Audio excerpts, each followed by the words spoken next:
তো আজকে আপনাদেরকে আমি দেখাবো যে 1000 ইট গাঁথুনি করতে মূলত কতগুলো বস্তা সিমেন্টের প্রয়োজন হয়।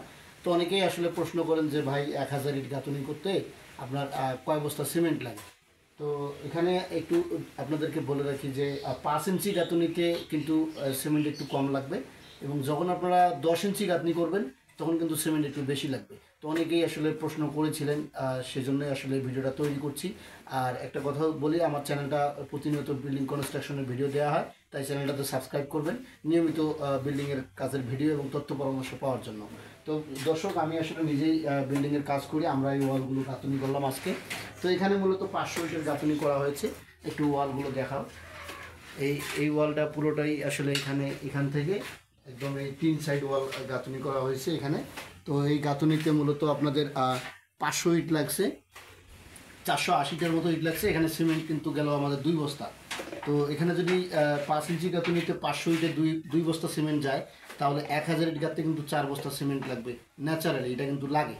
আর 10 ইঞ্চি গাঁথনি যদি আপনারা করেন সেক্ষেত্রে সিমেন্ট একটু বেশি লাগবে, কারণ 10 ইঞ্চি গাঁথনিতে বালুর হাইটটা একটু বেশি ধরাতে হয় বা খাওয়াতে হয়। আর একটা জিনিস হচ্ছে 10 ইঞ্চি গাঁথনিতে জয়েন্টটা বেশি হয়। হ্যাঁ, ওই বেশি হওয়ার কারণে 10 ইঞ্চি গাঁথনিতে কিন্তু আপনার 1 বস্তা সিমেন্টের মতো বেশি লাগবে। 1000 ইট গাঁথতে 10 ইঞ্চিতে আপনার মোটামুটি 5 বস্তা সিমেন্ট চলে যাবে। তো দর্শক, আপনাদের বিল্ডিং কনস্ট্রাকশন রিলেটেড আপনি যদি বাড়ি করতে চান, বাড়ির ডিজাইন ড্রয়িং সম্পর্কে অল এভরিথিং আসলে আমার কাছ থেকে করে নিতে পারবেন। আমি রাজমিস্ত্রি পেশায়, আমি এই কাজ করি আসলে দীর্ঘদিন যাবৎ।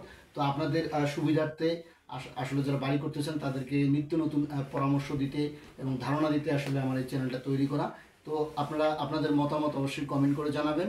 আর আপনারা কী ধরনের বাড়ি করতে চান, কী ধরনের ডিজাইন ড্রয়িং করবেন, সমস্ত কিছু আমার কমেন্ট করে জানাবেন। অবশ্যই আমি আপনাদেরকে তথ্য পরামর্শ দেওয়ার চেষ্টা করব দর্শক। তো ভালো থাকবেন। আজকের এই ভিডিওটা কেমন লাগলো অবশ্যই কমেন্ট করে জানাবেন, আর শেয়ার করে দিবেন বন্ধুদের মাঝে। সেই সঙ্গে আমার চ্যানেলটা সাবস্ক্রাইব করতে ভুলবেন না। ভালো থাকবেন, ধন্যবাদ, আসসালামু আলাইকুম।